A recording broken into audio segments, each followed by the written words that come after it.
Doktor, abortdan sonra endometrium qalxmır, nazik qalır. Nə edə bilərəm bunun üçün? Dəyərli qadınlar, həmişə abortların əleyhinə videolar çəkmişəm, çıxış etmişəm və bildirmişəm ki, abortdan qaçın, uzaq durun.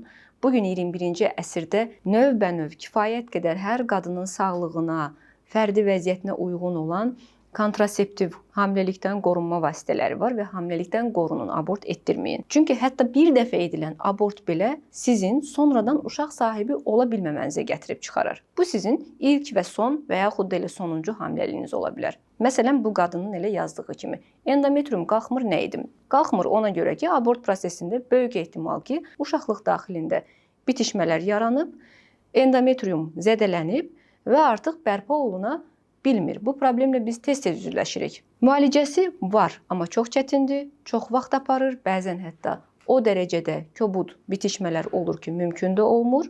Ona görə abortlardan uzaq durun və çox vacibdirsə çalışın mümkün qədər erkən həftələrdə heç olmasa medikamentoz abort edin. Erkən həftələrdə. O ki qaldı, ev şəraitində nə edə bilərəm sualına, ev şəraitində heç nə edə bilməzsiniz. Həkimə müraciət edin. Əgər aybaşınız pozulubsa və yaxud da hamilə qala bilmirsə, yalnız sizə həkimlər kömək edə bilər.